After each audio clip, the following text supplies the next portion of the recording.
Arganissima, New York. Your exotic skin, hair, and beauty source, and your one-stop shop for all your natural and organic skin and hair care, featuring authentic organic Moroccan oil and prickly pear seed oil and much more.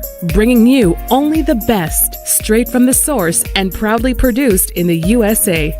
So what are you waiting for? Shop today at www.arganissima.com. Arganissima, New York. Your beauty is our duty.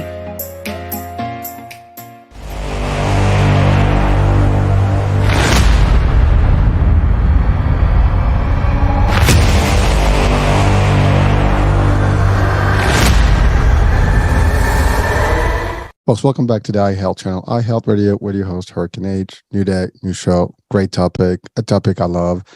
We're talking motivation, inspiration, and we will be bringing to you a guest who has bestsellers, books for many, many times, and also who has a unique experience that probably when we're going to hear about it, we'll be like, whoa, how did that even happen? And so it's going to sound a little funny as I'm just throwing these little nuggets here. But without any further ado, I'm bringing on Chancellor Jackson. Welcome to the show. Hey, blessings and balance to you, Hurricane. Blessings and balance to everyone that's tuning in. Big shout out to everyone that's tuning in. Y'all the real MVPs. So salute to y'all, man, for real. Yes, sir. Thank you. Thank you. Well, so Chancellor, first things first. Let's talk about your journey. And then I think that's usually a good place to start because that gives us the backdrop and the background on your life and what got you to today. And for sure. For our audiences, that's going to be important. For sure. So like he said, the name is Chancellor K. Jackson, born and raised in Atlanta, Georgia. Played football the vast majority of my life. So that definitely played a huge factor into just the character development of, you know what I'm saying, the individual that's in front of y'all today. Got to played all throughout high school and got the opportunity to play Division I football down in Florida at Stetson University. So it was a small private school, you know what I'm saying, in DeLand, Florida, where I obtained my bachelor's degree in communication and media studies. So what we're doing right now is right up my alley, for real. But ironically, after graduating from Stetson, I landed my first job teaching English to children in China. So that's how I ended up in China. I was working with kids as young as 3 years old, all the way up to 14. I entered China on October 10th, 2018. And then I was supposed to do a year. That's how long my contract was set for. But on April 4th, 2019, things took a turn. And I was arrested and served 14 days in the Beijing penitentiary. Then once I was released, I was immediately deported from the country, came back to America, and I was back at square one all over again. Like trying to figure out what's going to be next, how I'm going to bounce back from, you know what I'm saying, taking this L, and stayed in education, fell into coaching football, started writing 14 Days in Beijing, and on the anniversary dates of April 4th, 2020, so one calendar year later, I released the first version of 14 Days in Beijing, and it was ranked number one new bestseller in 3 different genres. And then from there on, it's just, man, it's been a journey for real. Like I had some momentum, just taking something and put it out to the universe, and it got a great response. And from there on, it's just, let me just keep this foot on the gas, published 2 more books, started my own publishing company, which all my books are published through. I have a service right now, coaching aspiring authors. So anybody out there that has an idea or a concept for a story, but aren't sure how to go about putting it on paper, I can help you with that. Or say you've written the whole book, but don't know how to go about publishing. I can walk you through that process as well, or both of them if need be. Also, got a car rental service, so I rent cars out. Yeah, man. So I'm just running a couple marathons trying to get established. That's it now. Wow, that's quite a bit. I mean, that was an intense, compact, 2 minutes. I look forward to, but there's a lot of stuff there, and we really want to just expand on all of that. But first things first. First of all, I love what you said about you were in football, and of course there's discipline there. There's a lot of stuff that goes into that. Went through education process. You got your bachelor's degree, but then you decide to go and explore the world. And I guess one way to do it is to teach English in other parts of the world. There's a lot of people that do that. Why China? Well, ironically, when I applied for the position, I just found it I was job searching on LinkedIn, I want to say. And I was going through the filters, and up until this point, I have been applying for mainly corporate positions. So sales, marketing, management, that whole nine. I'm talking about I'm landing interviews. They fly me out for these interviews, put me up in hotels, renting cars out for me, the whole nine.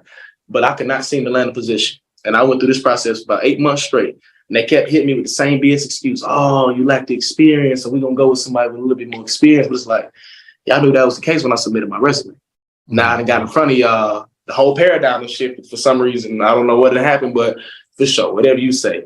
I couldn't take it too personal. You know what I'm saying? I just knew I've been in this position before, just put myself out there, especially trying to find a college to play at. You know what I'm saying? I went through this phase, putting myself out there, getting told no 1,000 times before I finally got a yes. So I'm like, if you quit, you'll never be shit. So that's not an option. We got to keep our foot. You know what I'm saying? Let's reapproach the job search things. Clearly, corporate might not be for you, family. We've been at this for months. We done got close, but have yet to been able to seal the deal on anything. So what are you good at doing? Talking with people, working with people. That sounds like social work. So I just typed in social work in the search engine. Hit enter. Going through the filters, and I noticed a button in the filters that I never noticed before. And it said international. I was like, bro, why haven't I thought to look outside the U.S. for opportunities? Let's see what's going on in the crowd around the globe. And that's when I started teaching English to children in China. I'm like, oh, man, that sounds lit. You know what I'm saying? China's always been a place of interest since I was a kid. In the introduction of my book, I flash back to a table conversation I'm having one Saturday morning at breakfast with the tribe. And my mom asked my brother and I, what's 3 places in the world y'all want to go? And I make sure that we go. Mind you, I'm like 7, 8 years old. I said, China. She's like, why China? Only logical reason I had at that young age. That's where everything is made. I want to go to the land where everything is made. You look at the back of any product, where it say made in China. We America, we supposed to be the big dog. We ain't got no product. China got all the products. I'm like, I want to go to the land where everything is made. And it's like, man, that table conversation was not only a key example of manifestation, but a catalyst of change, a catalyst for what China would eventually do for me. So once I got hired, they gave me 3 options. They was like Beijing, Shanghai, which is another city in China, or Bali, Indonesia. Now, at that time, I had no clue.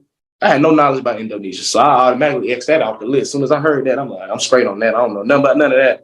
So I chose Shanghai originally, but the demand for teachers wasn't as high in Shanghai as it was in Beijing. So the recruiter's like, all right, you go to Shanghai, but you got to pay for your own flight. If you choose Beijing, we'll pay for it. You should have said that from the beginning. Hey, Beijing it is. That would narrow it down, right?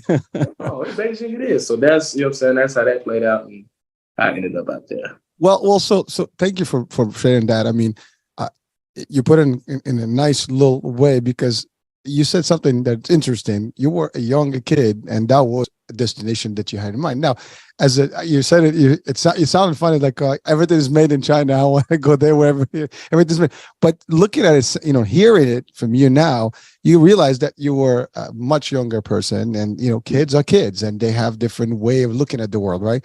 And that's how you actually perceived that country to be. And that literally, you're right. A lot of products that we have, components and everything. China is it's almost everywhere in terms of products and stuff. So, and it is a big country. I mean, it's one of the biggest countries, and you know what? It's an interesting culture, very ancient culture. But what you did is that a lot of people in the U.S. were not there to actually kind of explore the world the way you did it. And I'm not saying a lot of people, but few people would do that, and they are doing it, every year. I mean, there are a few folks that actually want to discover the world. They do these, trips and exchange students type of things, or they do, like to your point, side jobs, or startup jobs in different parts of the world, just whether it's for language purposes or just to visit new cultures, learn about other places. And also sometimes it's free travel because they pay for it, as you said. So it's not a bad deal. And but you did that, and that was good. But again, I want to address the part that you said, which is a big portion of today's world that we live in. You're not the first, and probably not the last, that graduated from college, and then tries to get into the corporate world. And the chances are you're probably going to have a high, difficult time to get in, because, by the way, this is not new. I mean, I'm much older, and this has always been the case. Oh, you have no experience. you need experience before we hire you. Well, how the hell am I going to get experience if I can't get hired in the first place? That's like that. Wow. but there is obviously there are tech, I mean, I've had some people to guide, this conversation about maybe getting internships and things like that, but you weren't in football, you weren't doing that. And here you go, you're ready and you're thinking stuff. And you said it, you go to these places, you don't even know why after all these months of interviews, you're not landing a job. But the idea is almost seen it. Well, first of all, I'm not sure if there's any other reason that you probably can expand on, but the fact of the matter, it is a difficult task for almost everyone today. You finish college, one of the ideal things that you do if you're in college is that you have to have some sort of a side job where you're actually practicing whatever you're doing. So you're already in, even as an entry point, whatever it is. So you're not like zero experience and you're just like, here's my degree. I'm ready and fresh.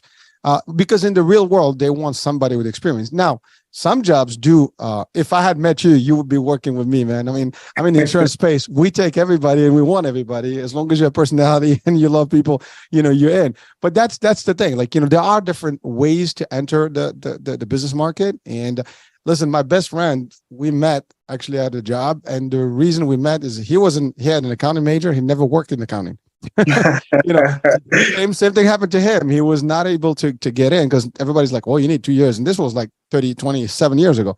You need a degree, you need experience, 2 years minimum. I just got off college. Well, no, you can't. So he wound up doing sales with me, and that's how we met.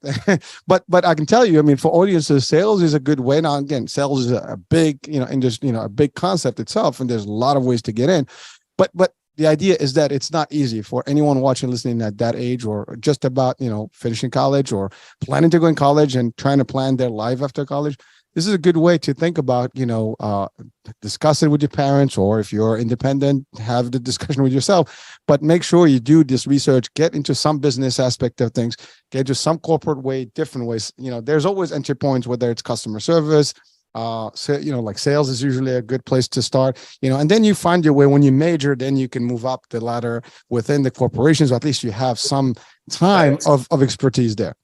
Facts. Yeah. So, and I ain't take no internships. I wasn't doing none of that when I was in college. So once I graduated, I'm like, damn, I shot myself in the foot with that one. Well, again, listen, learned experience. I mean, Facts. But again, you had a different route. And by the way, everything happens for a reason. Everything that happened got you to today, which is, we can't discount that. And that's the other part. We don't know. We always try to plan, but we never know. We plan for how is it? Plan for the worst and expect the best, or something of that nature. That's the expression that goes. But the idea is nobody knows. Like, we all try, right? And everybody is like, I have this grandiose ideas, and I have this vision of where I'm gonna be. But you gotta just keep moving left, right, up, down, whatever. You just gotta keep doing things.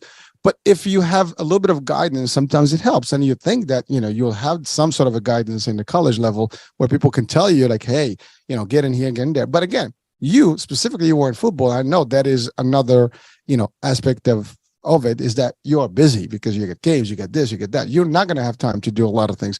And that's also something, more difficult. Now, I know you didn't venture out to the big league for football, but that's okay. There's nothing wrong with that. That's a whole different world in its own. So you went to China to teach English, which is actually a great thing. I mean, obviously, English is the language of the business in the world, and it's an opportunity. And that, again, you're smart enough to realize that I got a skill that I can use anywhere, to do this. And that's the other thing. You go to basics. I mean, you're super smart because you can do all the other stuff, but you have something that someone needs, or some people need, which is a language. A lot of people actually listen. When I was a kid, I was born and raised in Morocco, and my teachers that taught me English in the American school were all people that were actually coming from the States to spend some time in Morocco, learn about the culture. But that was a way for them to get an income and to live there while they're actually enjoying, the time there. And it was that kind of thing, right? So it was like, what, we're checking out this nice little place, and we're gonna live here, and the cost is nice, and we're gonna make some money, but also discover the world around here, right? So that was always like impressive for me, and I've met a lot of people that did that, when I was much younger, and as literally that was high school days. But that was smart. Now you went to Beijing, great, biggest, it's a big place, a lot of people, different culture. I'm assuming. Yeah. I mean, you had to adapt and adjust to it. But now, what happened? I mean, jail. I mean, hold on, I want to say something. when I think about jail in China, it's like that old movie, Midnight Express, with the jail in Turkey. I think, you see, you see a jail in China, you see a jail in Russia, you see a jail in Turkey. You see those movies where they show you it's like, it's terrible, it's bad, and I'm not taking light of this because you had to go through this. First of all, there's got to be a reason why you went there, and I'm not sure if that's something you can share or not. But what the fact that you went in, what was that like? I mean, that's got to be so devastating, especially American, No, thanks. So, it's April 4th, 2019. I'm finna get ready. It's a day off for me. I'm finna get ready to head to an event to meet some colleagues and friends at.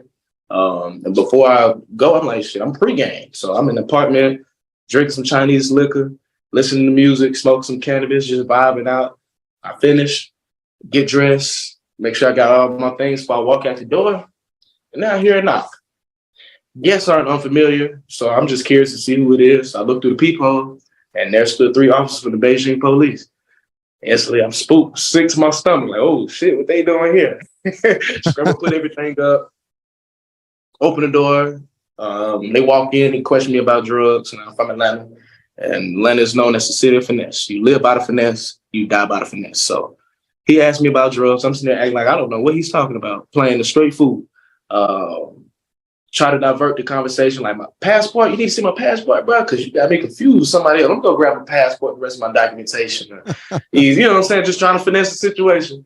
So I go grab all my documentation. I give it to the officer to look at. He sits down, he looks over my documents. The other 2 officers, they're just, walking around the apartment, just scoping it out. Nothing too crazy, though. Time passes. Another officer enters the apartment with something in his hand. They communicate to me that I need to pee into this cup, so it was a drug test right there on the spot. And right then and there, I was like, yeah, it's over. I was like, it's over. So do the drug test, fail the drug test, of course. By this time, it's like 8 officers in the apartment. One in particular speaks English fluently. He's questioned me about failing the drug test, where I get the weed from, if I had any more, when's the last time I smoked. You know what I'm saying? Blah, blah, blah, blah. Wow. And like I said earlier, you live by the finesse, you die by the finesse. So me and this officer, we just going back and forth. I'm shooting shit with him. Every question he poses, first thing that come to my mind, I'm just blurting out. I ain't really thinking about it, nothing. And it got to the point within the interrogation where I was catching myself in my own lie. So I knew for a fact he more than likely was catching me in the lie. But you live by the finesse, you die by the finesse. So I'm just steady going back and forth, just hanging on to the hope that I can just, finesse the situation. And once the officer realized I wasn't gonna give him anything that he could work with, the charades up, man. We caught red-handed. We know you got more. So I'm like, all right, bet. I die by the finesse this time. Damn, it's all good. I live to finesse another day. Now I gotta hold myself accountable. So I fess up to it. They confiscate everything, throw the cuffs on me, escort me out the building, set me down in the police van. And now I'm just in disbelief as in regards to just like, what the fuck what just happened? Like, what is going on? This is really happening, and nobody knows this is happening. I have no clue what's going to take place. But sit tight. In due time, you know what I'm saying, we're going to find out. So we get to one precinct. We're there briefly, like 20, 30 minutes. Then we get back in the van. I'm like, okay, I don't know where we're going. We riding. We had another precinct. This one's a little bit bigger, has holding cells. So they throw me in one of the holding cells, about 8 other Chinese dudes. So I'm just sitting there, just reflecting. A few minutes pass, they come grab me and walk me to the basement of the precinct. We went to this white room, and in this white room is this all metal chair that looks like an electric chair. They walk over to the chair and they open it and they looking at me. I'm looking at them. I look at the chair, look back at them, I look at the chair again, and look back at them like, you want me to sit there? Yeah, for real. And they just staring at me with a blank face. So I sat my ass down. Everything like my shins, thighs, waist, chest, and arms all in one place. The only part of my body I couldn't move was my head. So I did my whole interrogation locked up like this here. But by this time, that gave me plenty of time to come up with a good story to finesse their ass with. So I gave my fabricated story. I'm assuming they bought it because they brought the transcription over for me to look over. Mind you, it's all written in Mandarin, so I have no clue what this thing says. But they say to sign it. I sign it. say thumbprint it, I thumbprint it, and they release me from the chair. So I'm like, all right, cool. We get out the chair, go back upstairs, mugshot, handprint, and they throw me back in the holding cell. And now I'm just sitting there reflecting on the entire day, from what took place at the apartment, what I could have did better, to the interrogation itself, what I could have said better. Just come up with just different scenarios, like, man, you know what I'm saying? I could have did this, I could have did this, I could have said that, man. Oh man, this would have been good. But regardless, with me feeling, if I would have flushed, if I would have had the extra weed on me or not, with me failing that drug test, I was gonna end up in the same predicament. Just for failing the drug test, they still gonna lock you up. So I'm like, I was damned either way. So it really ain't even matter. But now my high is finally coming down. Sun is fading until it's still darkness. And so, you know what I'm saying? Hours done pass. Of course, they come get me from the holding cell, walk into the lobby, bring my basket of clothes, tell me to get dressed. I'm like, oh, all right, man. She ain't said nothing but a word. I done got dressed and I wait for the next set of orders. They had me follow them through a door that's behind the front desk and walk down the hall. And now we in this room that I can only assume is some form of evidence room, just because I see evidence bags everywhere. No sense of organization, structure, what's nothing. It's just hoarder. But in the middle of the room is a table. In the center of the table is everything else confiscated from my apartment. So the officer sits down at the table and he takes the cannabis and he weighs it up right there in front of me. Now, this is an interesting phase within the book because, one, as a reader, you're curious to know how much does he actually have on him. Two, when have you ever heard or saw law enforcement weigh whatever they just confiscated from somebody up right in front of them? I felt that was very strange and that was different. So that was interesting as well. But three, throughout this entire 14-day process, you have no clue what's going to take place, how long you're going to be here, how this thing operates. You have no clue what's going to go on. You learn as you go. I'm here to tell you I did 14 days. And as you read the book, you don't know what's going on until one day they just finally call your name to go. So with me not receiving no information whatsoever, only messages or signs I was able to receive were from my ancestors, my guardian angels, the higher powers, whatever you want to refer to them as. They sent me multiple signs, messages, let me know how long I would be in this predicament and how it would play out. And this was the very first sign I received and the only live in action sign I received. Everything else occurred in my dreams. So he weighs the weed up in front of me and it turns out to be 1.4 grams of cannabis. Now, for those that partake in cannabis, 1.4 grams isn't a lot. Even if you don't partake in cannabis, we're talking units of measurement. 1.4 grams is 1 gram. Yeah, it's nothing. It ain't a lot. But you look at that number. Imagine I got a whiteboard right here and I drew 1.4 on this whiteboard. And then I took an eraser and just erased that point. What number would you see? 14. Hence the title of the book. Now, did I catch that initially? Absolutely not. It went clean over my head. But that was the very first sign I received. So they put everything on paper. I can't read it, but they say sign it. I sign it. Say thumbprint. I thumbprint it.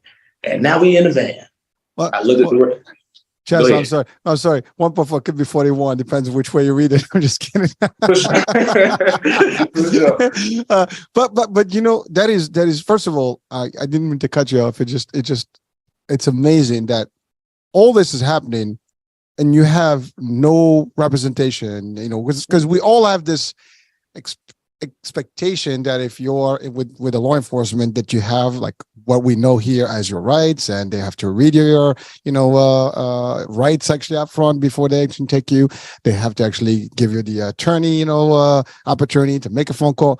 None of that stuff that we know of has happened based on what you said. I mean, you were literally 8 people in, all guns up, all very serious people. And then now you're just kind of like taking for a ride and nothing. And now you say that instead of 1.4, it's 14. You didn't even realize that in a language that you cannot possibly, comprehend much and very little, communication. That had to be probably the most scary experience that anyone can go through, because you have no idea what your life is going to look like at this point and where you're going to wind up. It is, and I think for our audiences, young generation, old generation, it doesn't matter. By the way, cannabis in most of the states now, it's comfortable and people are partaking in it, and whatever the case may be. But in a lot of places, it is still illegal. And again, what was interesting is that they actually got a cup right there, and the test was made, fixed right there. You don't even have to go to the lab, and we got to figure out, well, I can't take it. 3 days later, you can get away with it. No, it's instant. You can't run from this. I mean, but that shows you how the system is different from what we used to. And listen, to be learned for all of us, in this world, that when you leave the United States, don't expect that you're American and everything else is going to be peachy. You're in somebody's territory, their laws, their rules and stuff. So don't go crazy and start trying to swing and have the arguments and be like, I'm American. I'm sorry to say it, but you might have some courtesy in some parts of the world, but not necessarily guaranteed. And good luck to have an embassy or consulate, someone knows about you. It might take days, weeks, maybe before they even know that you actually been apprehended and things like that.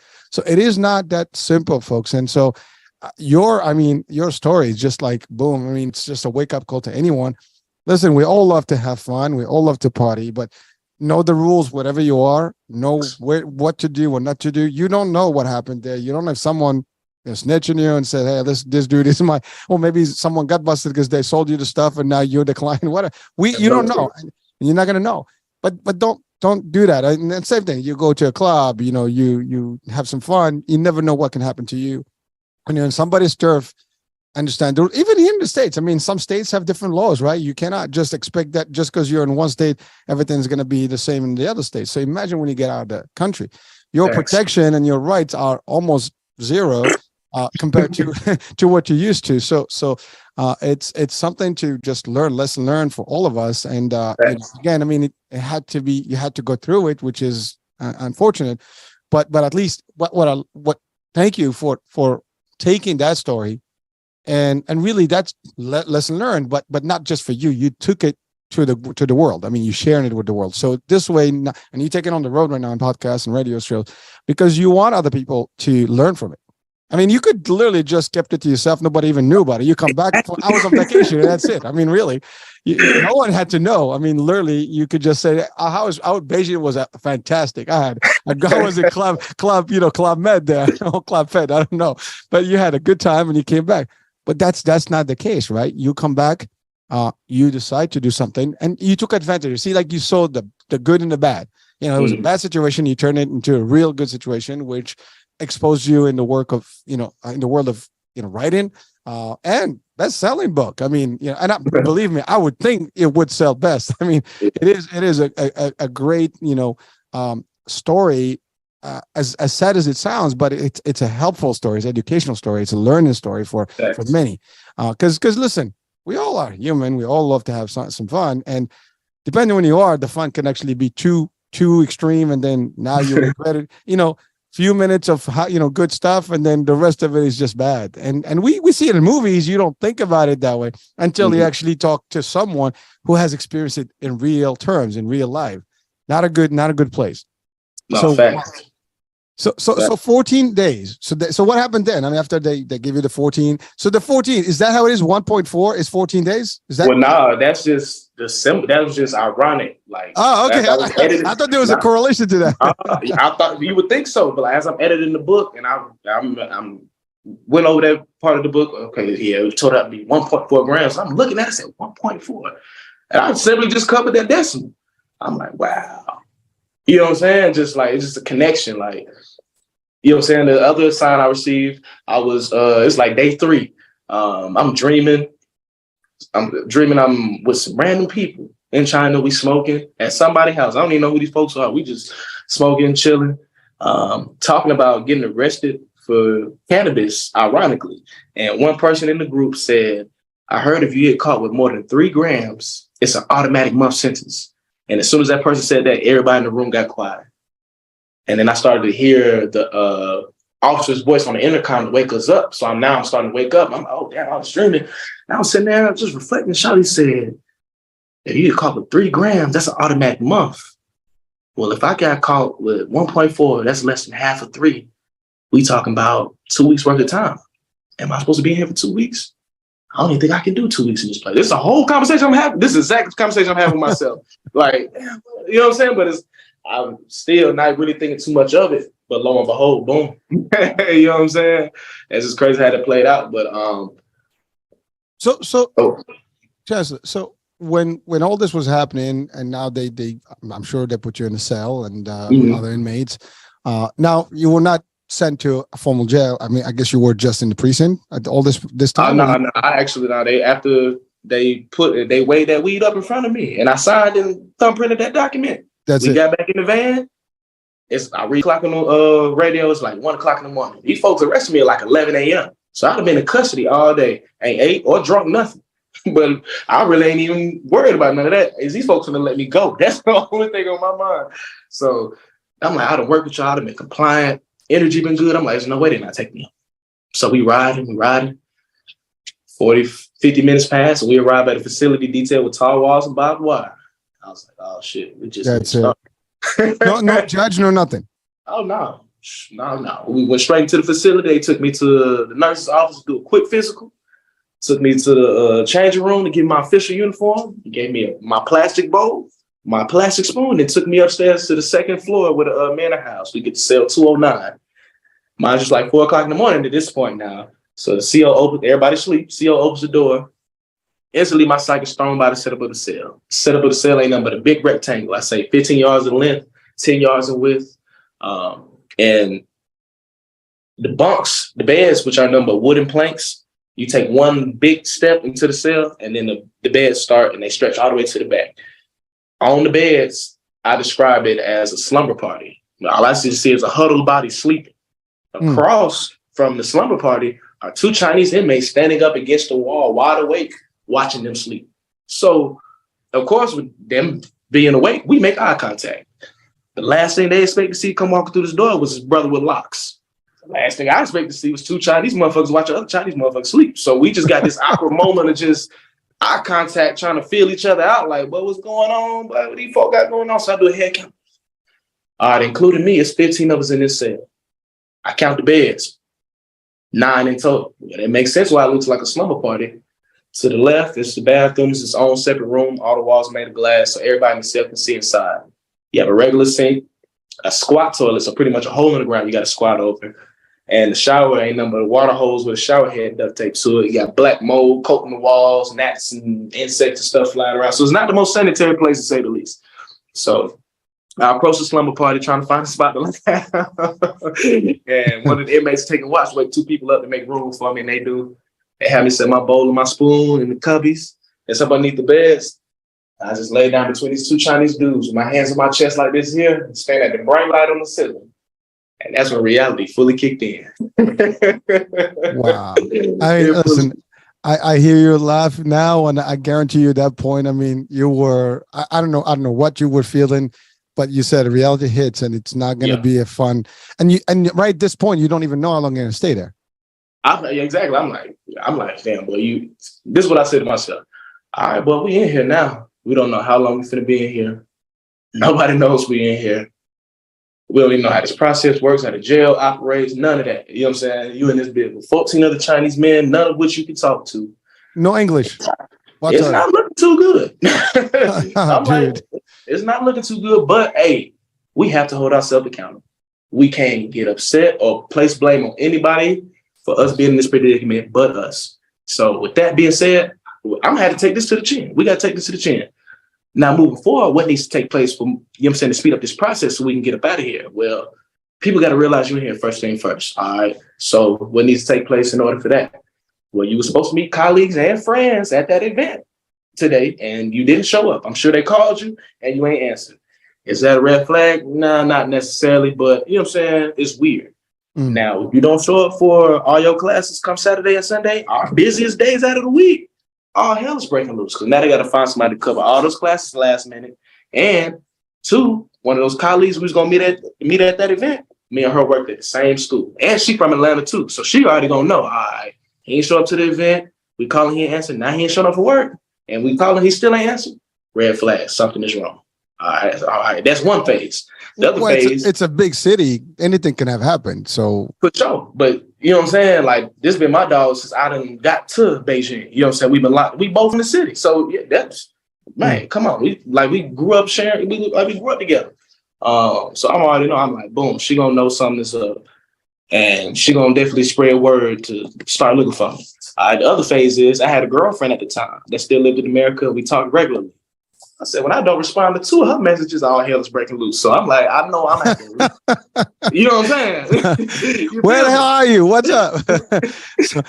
So now she's calling the cops, she's calling the feds, she's calling the Department of State. So it's Friday morning right now. I'm have to at least sit through the weekend before I become missing on people's radar. So come Monday, hopefully the search will begin for me then. Until then, we're going to take it step by step. You know what I'm saying? For sure. That's the whole conversation I'd have with myself. Pray to my ancestors for keep me safe and sound up until this point. Man, try to get some sleep. You know what I'm saying? For now. But yeah, locked up 24 hours a day, 7 days a week, 15 men to one cell, 9 wooden beds, 3 soups a day. And all I had was that one plastic bowl and that one plastic spoon. Nice. Talking about comparison. I mean, this, no one wants to be in jail or an inmate anywhere, but that is true, being an inmate for real. I mean, there's no, I mean, that is like, I mean, the least, I mean, the next thing is really isolation. I mean, that's it. But really, you are in an overcrowded room and no language. Oh my God. I mean, dude, I bet you one night was like a century. Oh yeah, man. It's at first because I'm like, okay, do we get rec time? When do we leave the cell? Like, I'm like, I don't even know how this thing. I don't know how this thing even works, bro. This is not United States, dude. You know what I'm saying? I don't even know how this thing works, bro. I'm like, hopefully when we get rec time, because I remember seeing other foreigners, like while I was going through the, processing. I'm like, okay, hopefully when we get rec time, I'll be able to tap in with some foreigners and I'll be able to get a feel for how this thing works talking to them. But I'm like, damn, bro, it's been a whole day. We ain't left the cell. Okay, we might leave the cell, every other day. I'm like, let's see how tomorrow goes. Tomorrow comes, I'm like, okay, it's the same exact thing. We still ain't left the cell. Okay, but so do we ever leave the cell? Like, you know what I'm saying? I'm like, I have no clue. I'm just learning as I go. And so I realized, we don't leave this mode. What, Chancellor, one thing that is curious is that all this, knowing that you were a U.S. citizen, you had a passport, and there was no discussion whatsoever about your, being an actual protector. I'm talking about the whole time we going through I'm in custody. Like they don't arrest me. I'm not talking to them folks. My culture, we've been told not to talk to them people. Don't talk to the police. You know what I'm saying? Especially, even if they directly talk to you, if you ain't got no representation, keep your mouth closed. So they weren't talking to me. I wasn't talking to them. They say jump, I say how high. The last thing I need to be doing is trying to get belligerent and bucking at these folks. That's not gonna make it any better. I'm violating. So you know what I'm saying? I'm just trying to keep everything cool, calm, and collected. You know what I'm saying? That's how I'm used to working with law enforcement. My energy be the reason why everything plays out in my favor. And even though it was ugly, it still played out in my favor. You know what I'm saying? It still played out in my favor. You're looking at the bright side of it, and you know what? To your point, maybe if you escalate a discussion, things can have gone worse. Maybe that 14 days becomes months. You never know. Come on. So how did it get to the point where you were just there and they just say, okay, you're out of here? I mean, how did that work? So the first few days, I'm the only foreigner, only English speaker in the cell.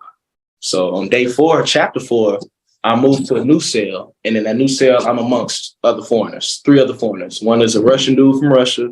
All he speaks is Mandarin and Russian, so I can't talk to him at all.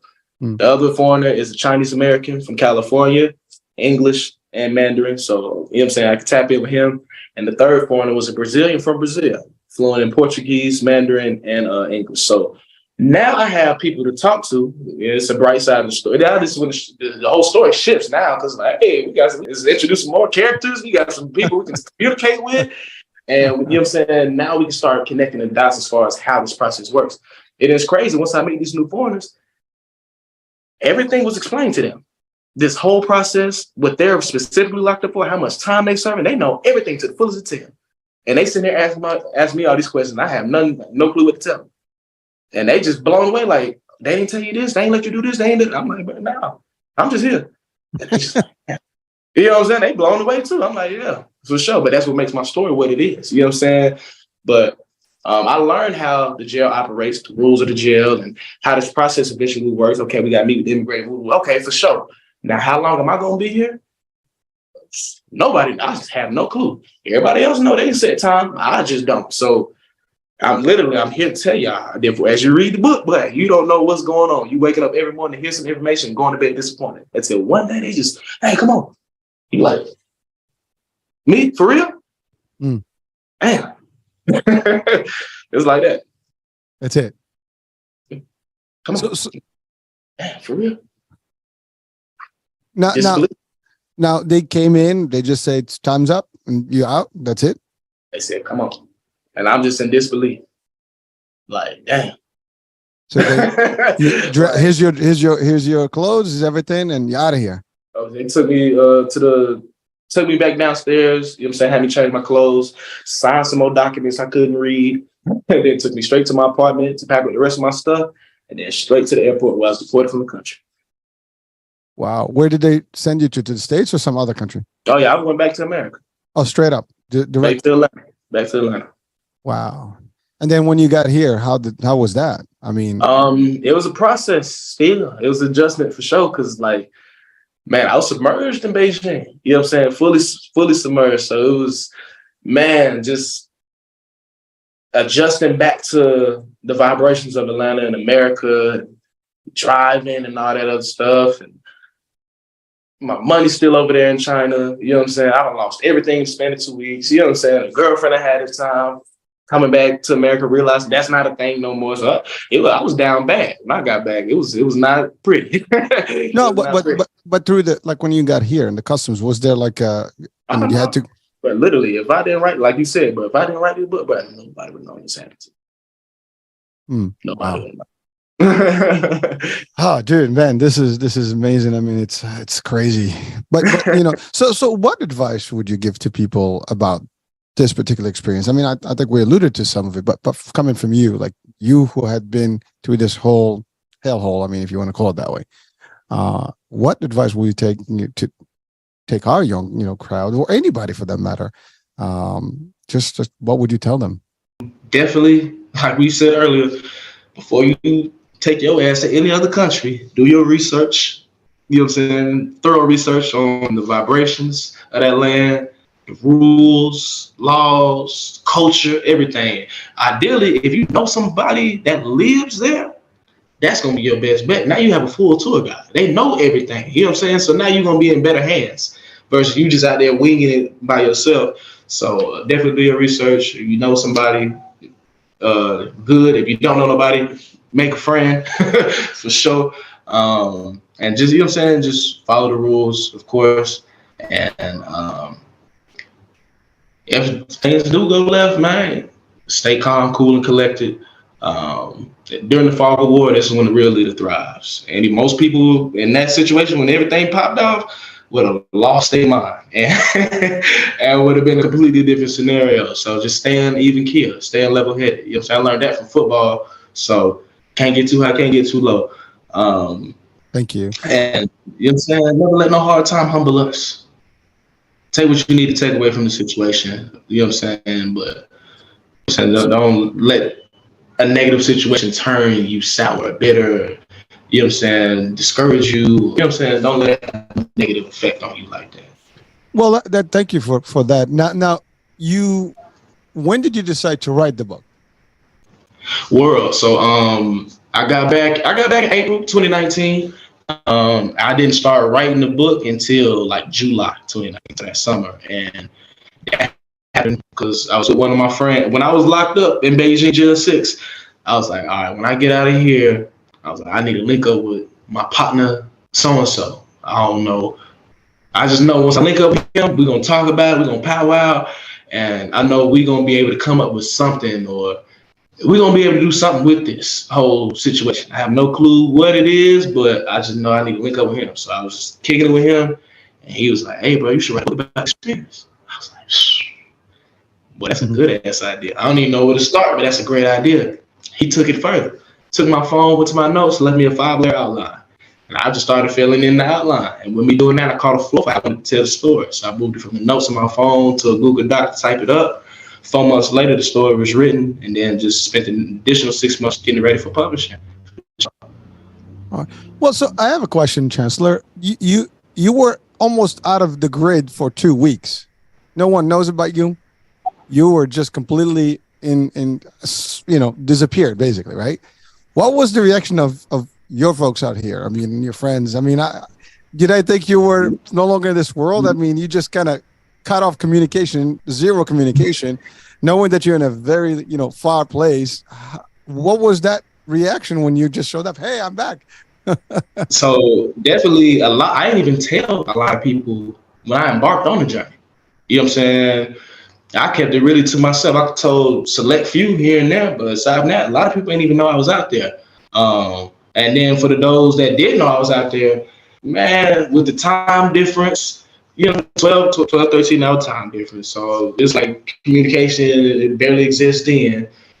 When I got back, these folks thought it had been a whole year. Like, damn, it's been a year that fast, boy. They flew by. People had no, people got lives. You know what I'm saying? Y'all won't believe until I'm sitting there telling them what took place these last 2 weeks. Oh man, that's when the whole paradigm shift then. Energy shift, they body language changed and everything. I'm like, okay, yeah, for sure. But just with me telling that story verbally and seeing how it was affecting, I was like, oh, yeah, I got something in my hands. I don't know how I'm gonna go about sharing this story with the masses, but I got something for sure. So when Cubs like, hey, you should write a book, I'm like, oh yeah, this is it right here. For sure. Well, so Chancellor, that was your first book. Now you went on and wrote a couple books, if I'm not mistaken, additional couple books, right?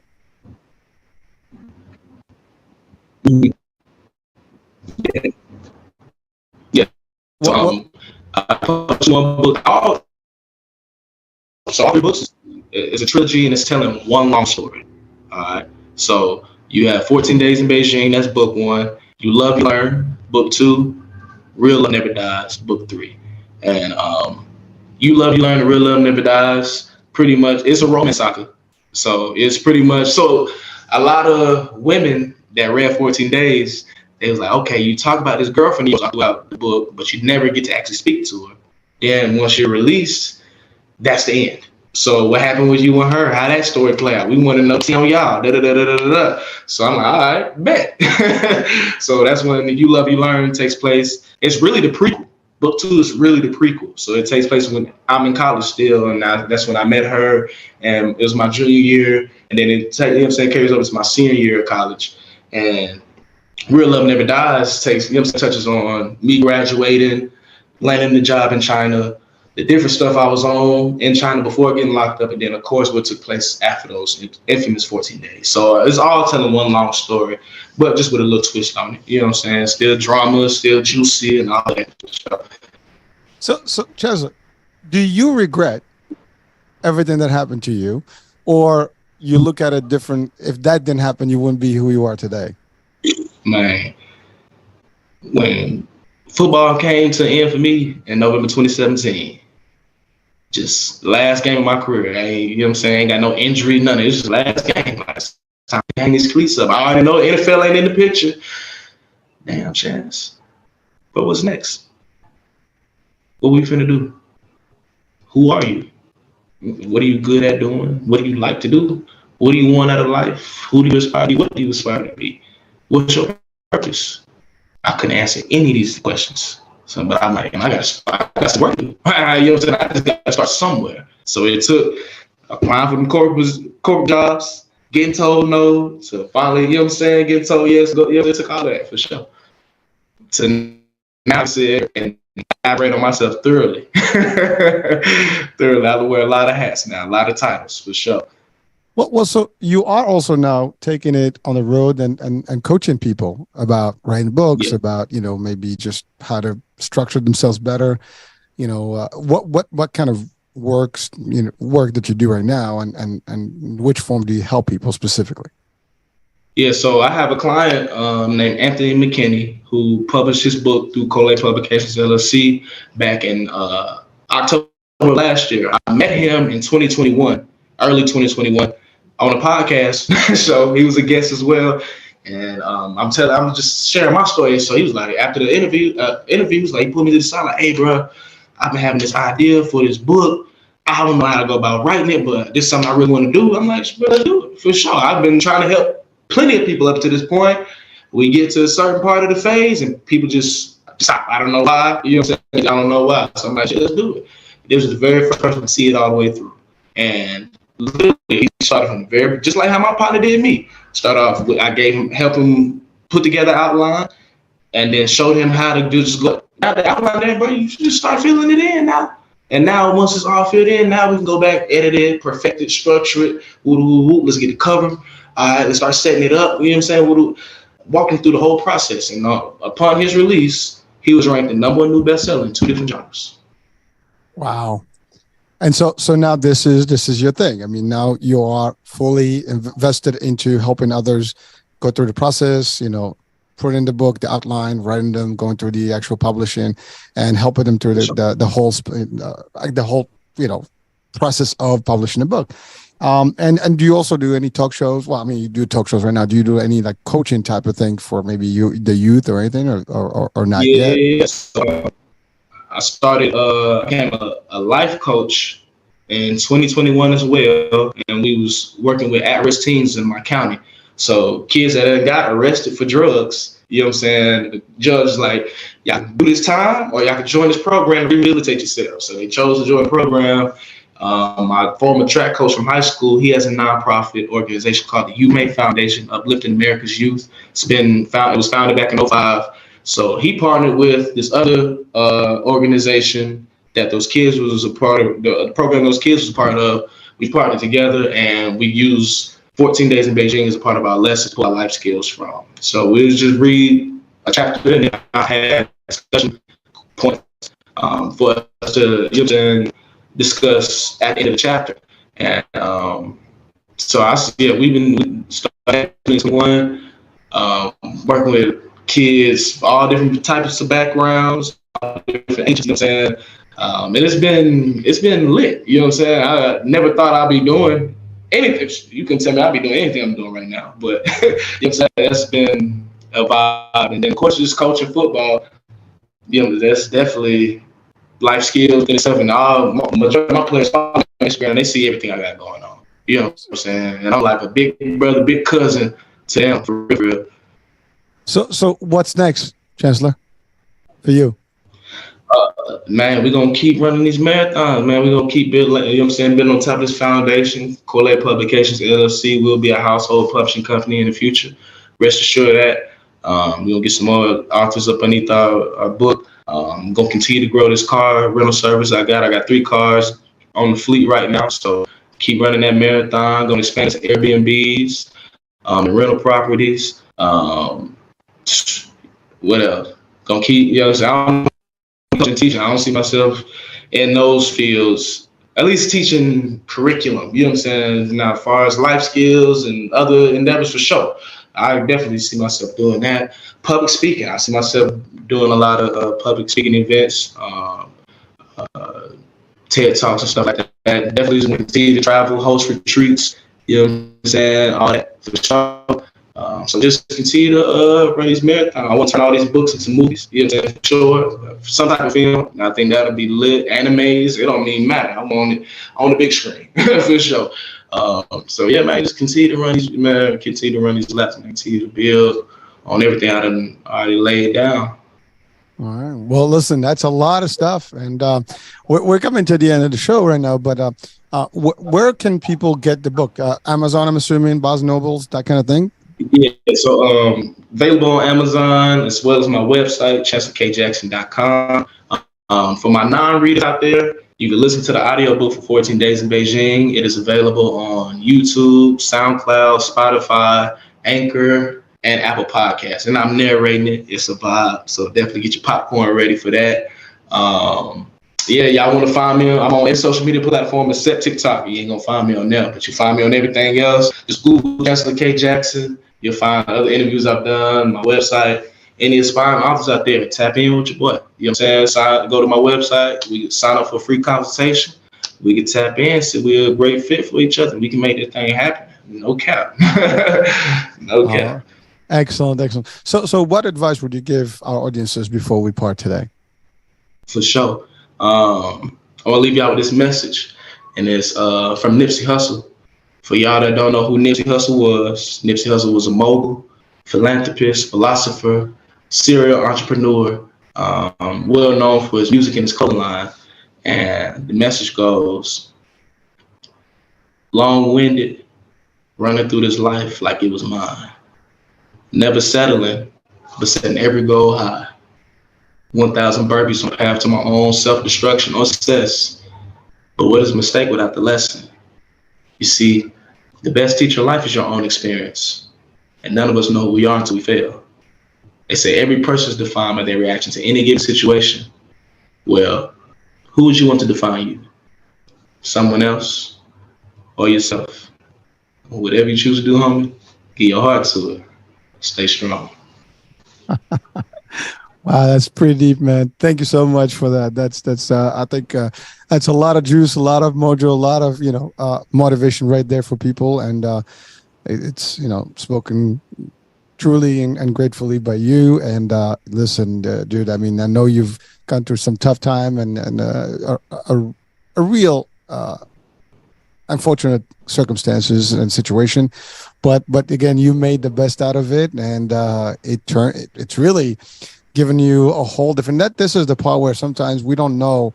A bad thing can happen only to catapult us to the right direction and to the better things, but we don't know that. You never know that, right? And we try to avoid things, but you never know. Things happen for a reason, and yes, at the time they sound like the world is collapsing on you. It's the end of the line, but then you don't know. Now, of course, we don't want to jump in and take the risk unnecessarily, but if sometimes things happen, it's your mindset, how you look at it. You could have completely said, you know what, I hate this world, it sucks, whatever, and then you just got in the worst place, but you took it to the positive route and launched it, and now look at you. You are motivating, inspiring others, helping people, and the journey just is literally still too young for you. I mean, there's plenty of time. You're still young. I mean, there's a lot of action.